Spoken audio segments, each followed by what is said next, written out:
¿Qué tal? Bienvenidos a otro episodio de Códigos del Multiverso. Les saluda Ricardo Ferrón de Música Cuántica TV. Lenin Alejandro de Camino a la Gnosis. E Iván Donaldson de Iván Donaldson. Continuando con la segunda parte dedicada a George Ivanovich Gurdjieff, que se puso muy interesante en la mitad anterior. Y ahorita vamos a abordar un poco más acerca de sus enseñanzas, también sin dejar por ahí algunos detalles de su historia, pero cada vez se va poniendo más interesante. Si no han visto ay mira, hasta me salió la voz de hombre, se le subió esta así. Si no han visto el primer video, pues por favor pongan o busquen Códigos del Multiverso Gurdjieff y busquen la primera parte para que pues se ponga más sabroso, ¿no? Todo Exacto. Esto. Y bueno, nos quedamos entonces en qué, mi queridísimo Lenin, ¿en qué nos quedamos de esta historia? Pues platicamos un poco acerca del encuentro entre Uspensky y Gurdjieff, ¿no? La importancia que tuvo y también en pues toda esta metodología que él empezó a utilizar para llevar esta filosofía de Oriente a Occidente, simplificarla y no solamente simplificarla, sino que fuera útil para esta sociedad occidental, ¿no? Y todo este conocimiento para que la gente entendiera que todos los beneficios que podía obtener de este conocimiento, ¿no? Y todas estas guerras, como decíamos, que se estaban generando en ese momento, tanto externas como internas, pues dejaran de suceder, ¿no? Esta filosofía iba a ayudar muchísimo a que la gente entendiera que esas guerras internas no estaban llevando a ningún lado y que el hombre estaba dormido, ¿no? Porque el hombre parecía un robot. Es lo que te iba a decir, que una de las cosas que él decía es que el hombre vive en un sueño, ¿no? Que el hombre era prácticamente como una máquina programada por diferentes cosas o condicionamientos, como les llamamos ahora. Exacto, y la alegoría que decía es que el ser humano es como en esas épocas, ¿no? Estaba la carroza, ¿no? Estaban los caballos, estaba el chofer y el susodicho que iba ahí en el Uber, ¿no? De la antigüedad. Entonces él decía que el cuerpo del ser humano es la carroza, los caballos son las emociones, la mente es el conductor que va totalmente distraído y que se pierde a cada rato su atención y no sabe ni a dónde se dirige. Ese es el punto central. Los caballos, que representan las emociones, han sido criados a través de maltratos y entonces a la menor muestra de afecto pues se doblan y no obedecen. Cada uno quiere ir para donde quiere. Y la conciencia, que es el que va adentro de la carroza, pues está bien dormidote, a lo mejor hasta con alguna sustancia alterada y no sabe ni siquiera qué carajos está pasando ni a dónde van, ¿no? Pues yo creo que la sustancia alterada vendría a representar todo lo que en ese momento afectaba y exacerbaba el alter ego, ¿no? Que después lo llamaría así Carl Jung. Y es interesante también resaltar que es una enseñanza atemporal, es decir, hasta la fecha en la actualidad, Gurdjieff diría exactamente lo mismo. Y sobre el cuerpo decía que esta carroza, en esta alegoría, esta carroza estaba hecha para recorrer distancias enormes y aparte en terrenos inhóspitos y complicados. Sí. Pero que gracias a que está ya todo asfaltadito, pues se echa a perder porque realmente no se mueve en terrenos inhóspitos ni en terrenos complicados y entonces no se le saca realmente el provecho a esa carroza que es el cuerpo humano. Sí, y que lo que es la gratificación instantánea, ¿no? Que es lo que ha perdido la curiosidad, lo que ha hecho que la curiosidad y ese afán de conocimiento propio se extravíe, que la mente se envuelva en todas sus diferentes truculencias, ¿no? Y aquí es donde ya comenzamos ahora sí lo interesante de esto, para ya empezar, ¿no? De lleno ya, como dirían por ahí. Gurdjieff enseñaba o decía que el ser humano necesita desarrollar su esencia, ¿no? Algunos por ahí dicen que el alma, porque también en algún dicho lo llegó a decir Gurdjieff, pero principalmente era desarrollar su esencia. Y él decía que quien no desarrolla su esencia o no desarrolla su alma, y así lo decía así de fuerte, vive como un perro y muere como un cerdo, así decía Gurdjieff. Sí. Y esto es interesante porque para Gurdjieff poder evolucionar o alcanzar el estado del superhombre o del superhumano, es muy importante la alimentación, ¿no? Pero cuando oímos esto como occidentales y en donde estamos pensamos que es pues dejar de comer la carne o las cosas grasosas, y no. Gurdjieff se refería a que todos nuestros sentidos se alimentan. Entonces eso Gurdjieff le llamaba las impresiones. Uh-huh. Y no nada más hay impresiones en el oído, en la vista, en el tacto, sino que en el gusto y en el olfato, sino también en el pensamiento. Así es. Entonces influyen las emociones que tenemos, los pensamientos que tenemos, y algo central también de Gurdjieff son los famosísimos 3 centros, ¿no? Según yo recuerdo, que es el centro intelectual, el centro emocional y el centro sexual. Son estos 3 centros que tienen que estar bien alineaditos, pero que Gurdjieff decía que cada uno va para donde quiere. Otra cosa que también decía es que no se puede conseguir algo sin un verdadero esfuerzo, sin un verdadero compromiso. Inclusive decía que las enfermedades venían por eso, uh-huh, porque el yo, por decirlo de alguna manera, la fuerza de voluntad se disminuía. Sí. Y decía que si te enfermas, bueno, haz algo así bien, que te cueste de verdad hacer y te vas a curar solito, ¿no? Eso decía el Gurdjieff. Sí, claro. Y también que el cuerpo, por su naturaleza, pues es muy denso. Y que muchas veces a lo mejor la mente dice, quiero hacer algo, ¿no? Quiero hacer a lo mejor alguna rutina, mañana me voy a ir a correr o lo que sea. Pero el cuerpo después decía, no, pero ¿qué tal si mejor lo hago otro día, ¿no? Entonces pues ya estaba por un lado algo que sí era positivo, algo que querías hacer en tu vida, un cambio, pero por otro lado pues estos otros centros movían tu atención y provocaban que no hicieras las cosas que tú querías hacer, ¿no? Inclusive se mofaba, ¿no? Decía, la atención de un ser humano es tan triste, ¿no? Que ustedes que se llaman grandes hombres de ciencia y grandes hombres maduros, ¿no? Y elegantes y responsables, se despiertan un día en la mañana con una idea de lo que quieren hacer. En ese momento leen el periódico y automáticamente cambia su idea, cambia su enfoque y se enojan o se entristecen por lo que leen. Después se distraen y se les cae la taza de café. Y en ese momento ya piensan en otra cosa y al final del día ya ni siquiera hicieron nada de lo que querían hacer desde la mañana porque la atención se les fue en todo el día en pura idiotez, ¿no? En pura tontería. Y es por eso que también él insistía que cualquier cosa que tú quisieras hacer en la vida, así fuera hacer sillas, hacer plumas, hacer cualquier actividad, que lo hicieras bien y que lo terminaras. Exacto. Que hicieras todo lo posible por hacerlo lo mejor que lo puedas hacer y además terminarlo. Porque ese también decía que era el gran problema, ¿no? Que no terminamos las cosas, ¿no? Claro, las dejamos a medias. Exacto. Y eso también decían no solamente los seres humanos, sino también las sociedades, las naciones. También tenían este juego donde nadie terminaba nada, quieren hacer una cosa, su atención se centra un poquito en una cosa, pero al rato cambia en otra.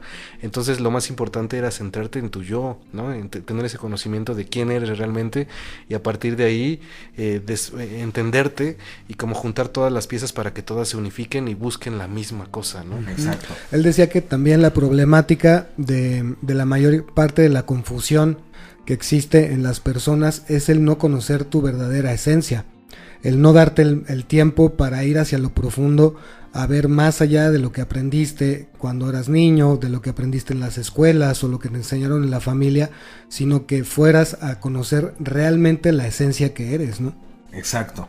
Y también es muy importante decir que para Gurdjieff, pues el ser humano en realidad no habita por una sola conciencia, vamos a llamarle un solo ego, sino que en realidad tenemos un multifamiliar adentro, tenemos muchos yoes, muchos egos por todos lados, y él hablaba sobre cómo lograr que hubiera un solo ego rector, uno solo, que realmente es el que gobernara a los otros a través de la esencia. Que es el sí mismo, ¿no? Que es el sí mismo. Sí. Y para ello, lo más importante que es recordarse a sí mismo, ¿no? Poder estar atento a uno mismo, a sus pensamientos. Ese también es otro de los problemas que decía, el problema de la memoria. Primero, que el ser humano tiene mala memoria y que en segundo, la memoria que tiene la ocupa únicamente para estar recordando el pasado y estarlo trayendo una y otra vez al presente. Sí, y también al futuro, ¿no? Ajá. Y que lo más importante era estar en el presente, pero para eso tenías que romper con todos estos yos y estar decidido a querer romperlos, porque eso también es algo muy importante. Si tú no quieres hacerlo, no va a haber nada que te haga que lo hagas tú. Entonces este camino que empezó a hacer Gurdjieff era, tú tienes solito que tomar la decisión de llevarlo. Exacto. Nadie te va a decir, nadie te tiene que obligar nada.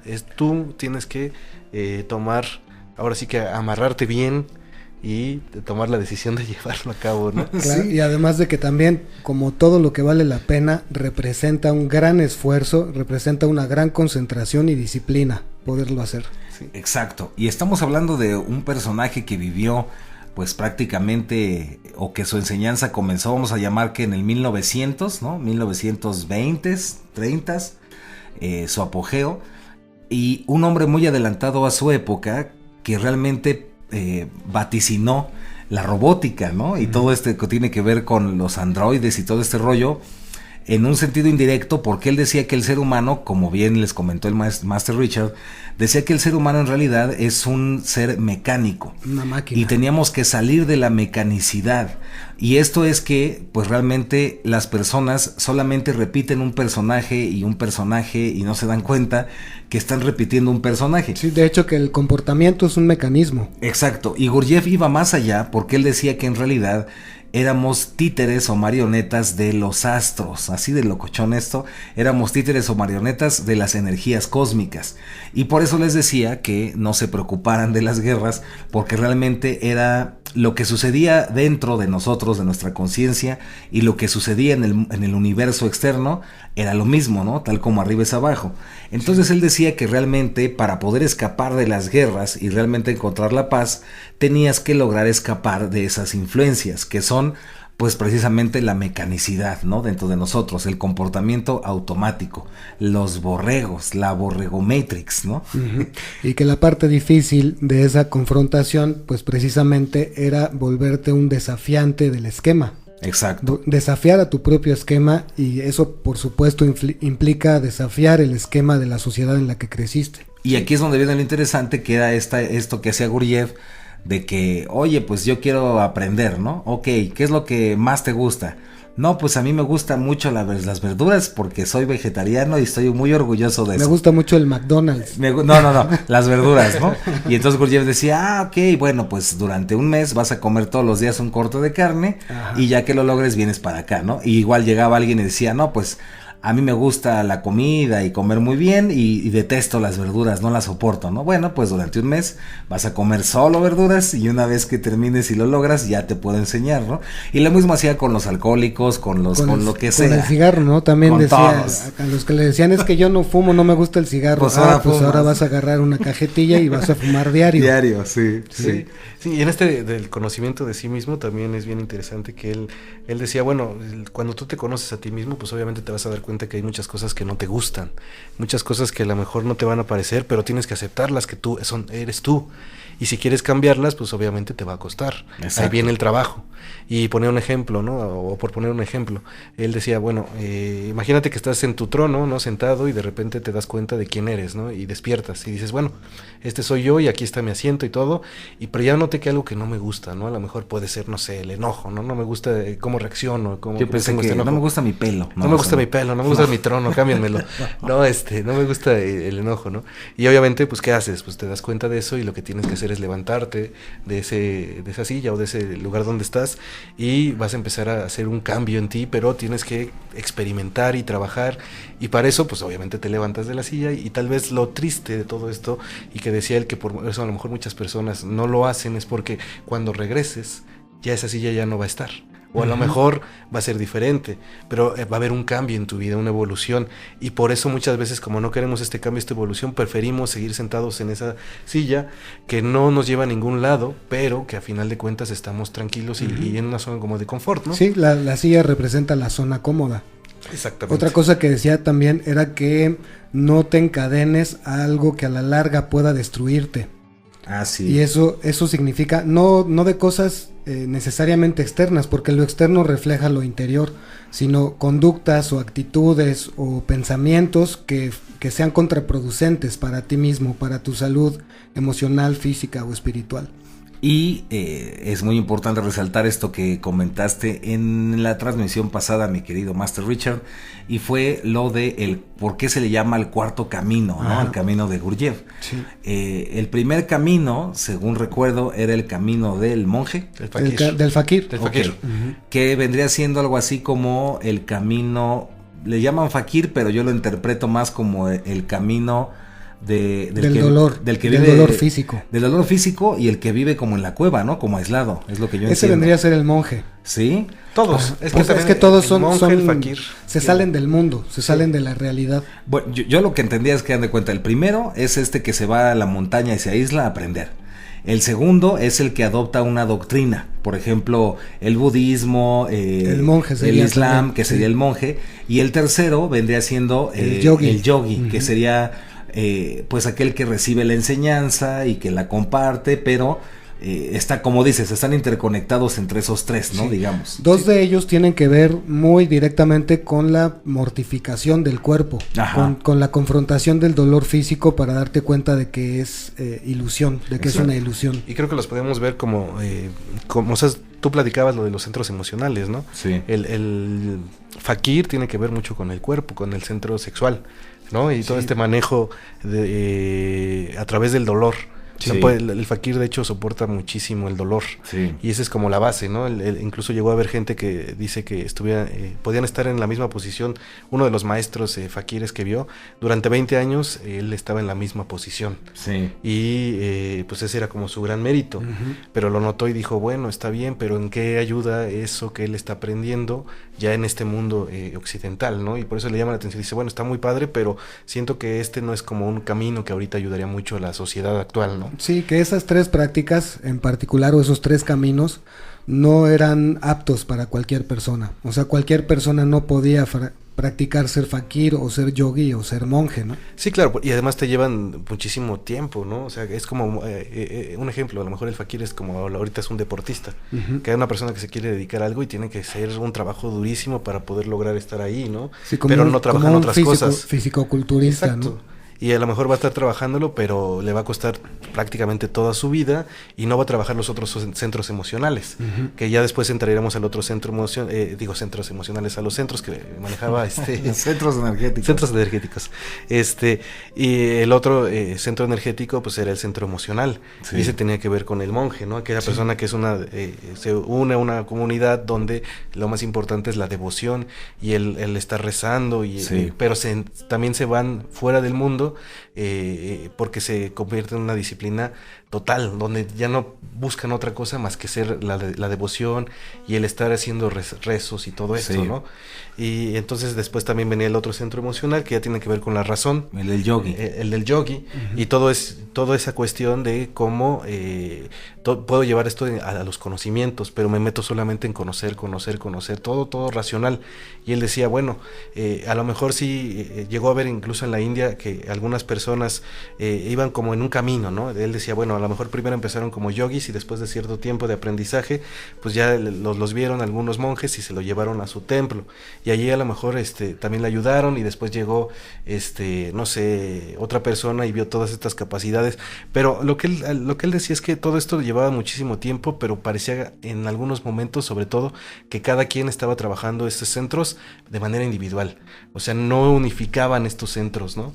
No los alineaban. Y él quería hacer un cuarto camino que unificara todos estos tres caminos para utilizarlos en esta sociedad actual. Y sabes que también otra de las cosas que estuvo bien, muy padre que hizo Gurdjieff, era que en el cuarto camino sí se contempla el trabajo con otras personas, y que de hecho es bien importante el ingrediente del reflejo de estar considerando al prójimo, ¿no? De estar considerando el trato con el prójimo, y que así como tratas tú y respetas a tu prójimo, es la forma en la que tú te tratas y te respetas a ti mismo. Y sobre todo esta cuestión con el amor propio, ¿no? Que no tiene nada que ver con la parte ególatra o con la parte narcisista, sino con el respeto a quien eres, a lo que eres y a ti mismo. Exacto, y yo me atrevería a decir que más que a lo mejor tratar de hacer una unión de estos tres, crear el cuarto, más bien creo que desarrolla este sistema para las personas que realmente pues viven en la ciudad, ¿no? Y que están en este mundo, porque yo creo también que él vio a futuro y vio que venía todo este desarrollo tecnológico, todo esto, y se dio cuenta que tenía que crear un camino que fuera, vamos a decir, armónico con la sociedad, ¿no? Con el mundo. Y de esta manera crea el cuarto camino, que es lograr esta misma liberación, este mismo despertar, pero sin irte a la montaña, sin entrar en la doctrina y sin estar haciendo cosas de yogi, ¿no? Sin embargo, también, como bien vaticinó aquello que dices, también percibió que en algún momento iba a ser muy posible que se convirtiera como en una especie de moda o de tendencia. Claro. E inclusive él sabía y decía que no cualquiera podría cruzar el cuarto camino. Exacto. Que incluso había una especie como de sistema de filtros o diferentes cosas en las que él se podía dar cuenta quién realmente era adepto para convertirse en alguien que practicara eso. De hecho, sí, efectivamente, y esto que comentábamos de los grupos, ¿no? Porque Gurdjieff decía que en la vida ordinaria del ser humano común y corriente estamos constantemente viviendo en un estado de hipnosis. Sí. Entonces, para poder despertarnos o darnos cuenta del trabajo, era necesario precisamente estar en grupo, porque a través del grupo nos recordábamos a nosotros mismos. Uh-huh. Y él decía que era muy fácil, si no tenías un grupo o personas con las que compartieras esto por lo menos una vez a la semana, o si pudieras inclusive diario, si no tenías esto era muy fácil de nuevo caer en la hipnosis. Perderte. En la hipnosis y sí. La mecanicidad, ¿no? De nuevo. Sí, sí. Y también la importancia de eso también era un maestro, ¿no? Porque un maestro también era muy importante en el sentido de que él tenía ese conocimiento que tal vez tú necesitabas recordar, pero pues sí necesitabas de esa persona, ¿no? O sea, era como primordial tener un maestro que te ayudara a recordar esto, porque él decía que era recordarlo porque él también hablaba de las múltiples vidas, ¿no? Que veníamos aquí a reencarnar a este mundo, y por lo tanto quiere decir que ya hemos tenido ciertas experiencias, pero cada vez que reencarnamos las olvidamos, y lo único que necesitamos es recordar. Aunque acuérdate, Milen, que para beneficios prácticos de su enseñanza, él decía Nel, ¿no? Acordamos aquí en México, Nel pastel, nanay de no, y él decía, en realidad existen seres, acuérdate, con alma, ¿no? Y seres sin alma. Hay seres que tienen esencia y seres que no la tienen. Sí, ahí creo que sí vale la pena hacer la diferencia, porque recordemos que el concepto de alma se puede asociar con muchas cosas de índole religiosa. Sí. Y creo que se refiere más a esta cuestión esencial, ¿no? Exacto. El tener una sustancia esencial. Exacto. Y él decía, si no desarrollas tu esencia, y en esto se parece, de hecho mucho de lo de Gurdjieff se parece a Castaneda, o sea, inclusive hay gente que ha dicho que Castaneda se pirateó mucho del cuarto camino de Gurdjieff, porque Gurdjieff decía, ¿no? Si no desarrollas tu esencia, cuando mueres te mueres, o sea, no vas a reencarnar ni te moriste. Bueno, ¿no? Del águila, ¿no? Exacto. Sí. Entonces él decía, si realmente quieres trascender la muerte, ¿no? Y ir más allá, necesitas desarrollar tu esencia, ¿no? ¿Y cómo la desarrollas? Pues a través de esto que hablábamos de los alimentos, ¿no? Que es la mente, el alimento emocional, el alimento físico, o sea, este desarrollo armónico, ¿no? Sí. Del hombre. Y sobre todo, la práctica central de Gurdjieff, y yo creo que esa es como la columna espinal de todo su trabajo, la observación de uno mismo. La autoindagación. Exacto. Más allá de todas estas cuestiones de disciplinas, etcétera, lo que él buscaba era que el ser humano realmente despertara y fuera consciente de sí mismo, ¿no? Que se diera cuenta. Que también es una premisa de Don Juan. Exacto, exacto. Por eso te digo que dicen ahí que hubo chanchullo. Digo, yo no creo tanto, ¿no? Yo creo que más bien, pues como Gurdjieff siempre lo dijo, ¿no? Esta información y todo esto que él obtuvo, pues es un conocimiento muy antiguo que viene de la Atlántida. Exacto. ¿Quién dice que pues Don Juan también venía todo por allá, eso viene, pues todo eso viene de allá, ¿no? Claro. No, y fíjate que también rapidísimo. Yo creo que independientemente de que hayas estudiado con Gurdjieff, o hayas estado con Don Juan o con Uspensky, o con cualquiera de ellos, si tú haces ese trabajo de indagación, de autoindagación, y realmente te conoces, yo creo que por lógica llegaríamos a las mismas conclusiones, tal vez sin ni siquiera haber leído ninguno de esos libros, claro, o ni siquiera haber tenido acercamiento con alguna ideología antigua, ¿no? Sí, claro, sí, totalmente. Porque al final, pues, se trata de una misma enseñanza. Por eso Uspensky le llamaba a su libro Fragmentos de una enseñanza desconocida, ¿no? Exacto. Porque al final, pues, es este mismo camino. Sí. Y no quiero que pase este programa sin que resaltemos esto que es la observación de uno mismo. Gurdjieff escribió 3 libros, uno bastante complejo y grande que se llama Relatos de Belcebú a su nieto, donde realmente lo que él buscaba, o lo que busca con ese libro, es que todos tus conceptos y ideas que tengas del mundo se desplomen, ¿no? Y empezar a meter un poquito de nuevas ideas, pero sobre todo deshipnotizarte. Eso es lo que tiene ese libro, que es muy curioso porque es un extraterrestre llamado Belcebú, que le enseña ahí a su nieto sobre los humanos, ¿no? Y que de hecho dicen que mucha gente que lo ha intentado leer ni siquiera lo termina, ¿no? Es que sí, está complicado. Sí. Y el segundo es Encuentros con hombres notables, donde realmente ya planta las semillas de un nuevo conocimiento y es como una biografía de Gurdjieff. Y viene el tercero, que es El mundo es real solo cuando yo soy. Me imagino que ahorita Len nos va a querer decir unas cosas de esos libros, pero es importante resaltar que en el libro de El mundo es real solo cuando yo soy, si lo lees, vas a ver que Gurdjieff pues es muy honesto, ¿no? 100% honesto en ese libro, y él dice que le cuesta mucho trabajo poder permanecer las 24 horas del día atento a sí mismo, ¿no? Y que de repente, cuando menos se da cuenta, ya se distrajo, ¿no? Inclusive dice que él lo distrae, que son estos ciertos defectos de nuestra conciencia, ¿no? Como él llamaba la lujuria o el poder o cosas así que lo distraían. Y es que también sobre eso, él decía que si tú te dedicas demasiado tiempo del que estás preparado para hacer esa autoobservación, puedes llegar a encontrar cosas que no te van a gustar nada, ¿no? Exacto. Que no te vas a gustar nada en ese sentido. Y quería resaltar ahí, mi querido Richard, que en un fragmento de este libro inclusive dice que, y no lo dice por presumir, sino para que entendamos la complejidad del asunto, que él tiene la capacidad suficiente para con la mirada matar un elefante.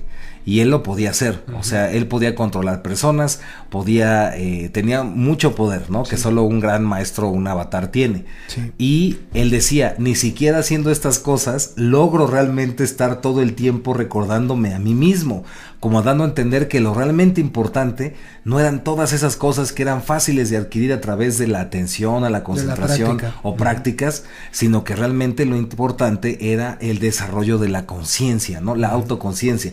Y por eso coincide con Jacobo Greenberg, con Carlos Castaneda, con el sufismo y con el budismo y todas estas tradiciones, ¿no? Sí, claro, sobre todo eso que mencionas de observarte a ti mismo, pues tiene que ver con cómo generar una semilla, porque a lo mejor como tú dices, por una parte hablaba de la reencarnación, pero no hacía absoluta, pero sí decía que esta alma, no todos tenían alma, pero que era cierto que en esta tierra se venía a trabajar para obtener esa alma. Sí, claro. ¿No? Sí, y que el trabajo te iba a ayudar a obtener esa alma, pero este trabajo se basaba en conocerte a ti mismo, pero también en observar cada una de las cosas que hacías, ¿no? Para que dejaras de estar desfragmentado y fueras una sola persona, y a través de eso ya tú pudieras trabajar todo el tiempo con esta semilla, porque yo lo veo que es como una semilla que vas implantando aquí para poder lograr obtener pues incluso capacidades extraordinarias, ¿no? Porque él decía, ni siquiera nos imaginamos la capacidad que tenemos como seres humanos. Parece que es algo totalmente imposible de hacer algunas cosas, pero no nos damos cuenta que es porque estamos en otro mundo. Vivimos como en un mundo secundario, un mundo de la imaginación que nos provoca que estemos dormidos, que estemos en este estado de ensueño, pero que tenemos que despertar, y en el momento que despertemos nos vamos a dar cuenta de todas las capacidades que tenemos como seres humanos, y además el desarrollo de esta semilla del alma nos va a poder permitir romper con muchísimos esquemas y nos va a permitir obtener una conciencia mayor y una evolución como seres humanos, ¿no? Uh-huh. Sí, totalmente de acuerdo. Y para que no se nos vaya a pasar, Gurdjieff pues tiene este castillo allá en Francia, tiene todas estas enseñanzas, comienza a hacerse muy famoso, y no nada más allá, sino en Estados Unidos. Comienza a hacerse cada vez más famoso esto del Cuarto Camino, el Instituto Armónico para el Desarrollo, ¿no? del hombre. Sí se llega a separar de Uspensky. Exacto, Uspensky llegan a tener conflicto ahí. Y fíjate que si te pones a investigar, realmente es porque Uspensky se dio por vencido. Es que era demasiado ortodoxo. Exacto, y Uspensky decía que sabía que Gurdjieff era un gran maestro, sabía que lo que decía era verdad, pero no podía entenderlo con la razón. Es que le chocaba la parte instigadora de Gurdjieff, ¿no? Todo el tiempo estaba, ¿no?, confrontando y desafiando. Algo que coincide también con don Juan Matus y Carlos Castaneda, ¿no? Y romper la forma humana. Y resaltar que, antes de que se nos olvide, realmente es debido a un accidente muy grave que él tiene en un carro cuando iba manejando, que él queda pues muy dañado físicamente, y es cuando él dice, pues lo que tengo que hacer es ponerme a escribir como loco para que toda esta enseñanza pues realmente quede para la posteridad, si no se va a perder. Sí. Y ahí es cuando decide escribir estos 3 libros, que en realidad igual y quería haber hecho más libros, pero tiene estos 3 libros y cada uno dice que hay que leerlo. ¿Cómo está eso, mi querido? Y ya yo creo que ya con esos 3, ¿no? Sí, es muchísimo, sí, es lo muchísimo. que dice. Sí. A ver si me acuerdo. El primero lo tienes que leer tú, ¿no? Sí. Luego lo tienes que leer con alguien más. En voz alta. En voz alta. Y luego lo tienes que leer a un grupo de gente. Exacto. ¿no? El de Relatos de Belcebú, ¿no? Los 3. Los 3. Los 3. Los 3, sí. Sí, para que ya te quede así. Así bien.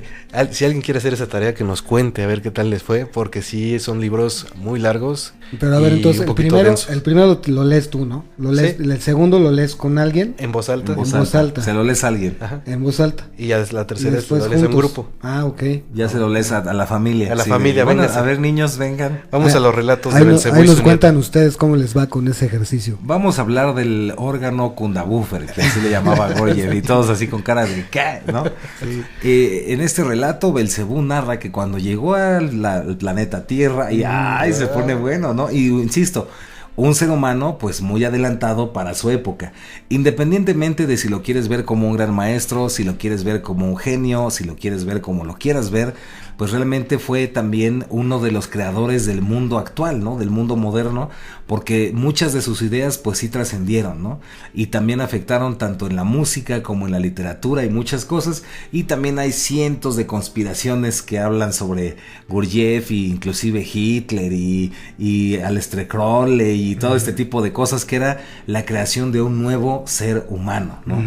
Sí, pues todo eso tiene que ver también con todos los pensadores modernos o la gente que luego vemos por ahí, que difunden mucho sus enseñanzas tal cual, como intentando apropiarse un poco de ellas. Sí. Pues en realidad él es el padre de estas ideologías, ¿no? Exacto. Pues, específicamente de la forma de transmitirlo. Y también decirles que, pues, para poder abarcar toda la enseñanza de Gurdjieff, necesitaríamos hacer un programa de unas 8 horas y platicarles un montón de cosas sobre los hidrógenos, la ley de octavas, la ley de 7, la ley de 3. Lo de la frecuencia que dices, la ¿no? frecuencia, o sea, de un montón Gurdjieff. de cosas y pues no acabaríamos, ¿no? Pero es nada más como para poner esta semillita y quien le interese y le guste, pues lea más e investigue más sobre Gurdjieff, ¿no? Así es.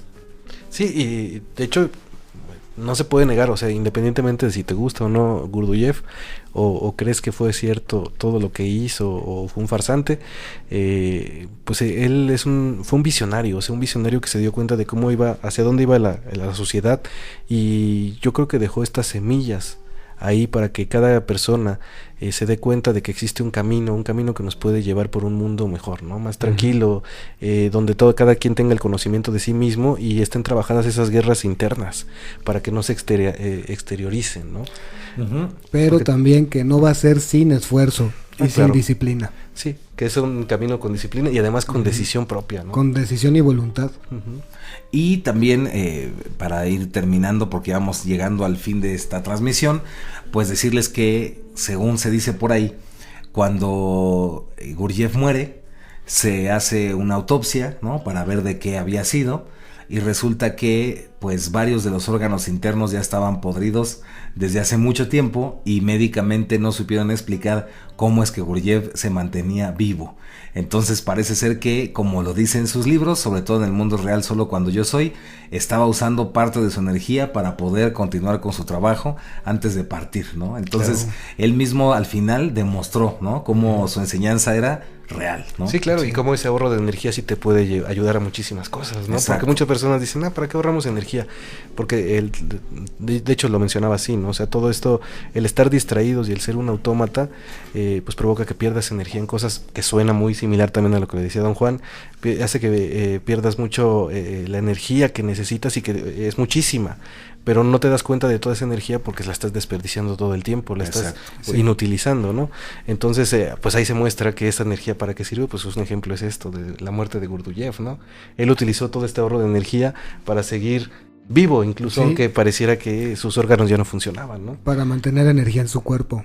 Sí, entonces es muy interesante toda la filosofía de Gurdjieff y todas las enseñanzas que dejó, y creo que es un gran legado para la humanidad. Es triste que, como lo mencionábamos en el programa anterior, pues sea una persona que no es tan conocida, ¿no? O sea, Exacto. cualquier persona puede conocer, no sé, a lo mejor si tú le dices Carl Jung, pues es totalmente conocido, pero si le hablas de Gurdjieff...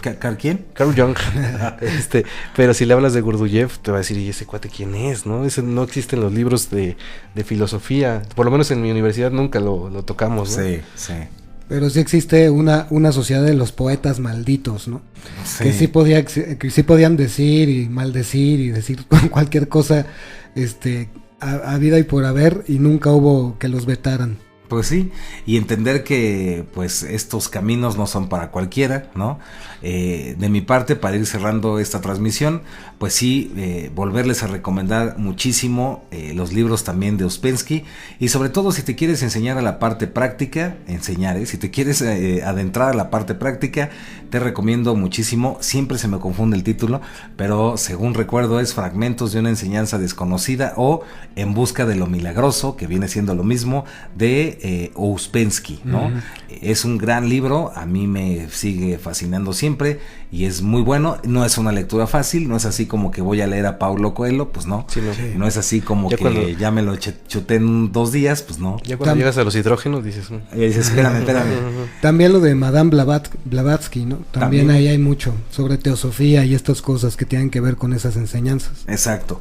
Pero bueno, para que no se confunda todavía ahí el consomé, pues sí decirles, empiecen con Fragmentos de una enseñanza desconocida, En busca de lo milagroso, y pues de mi parte recomendarles que en verdad lo hagan. Y se despide su amigo Iván Donaldson.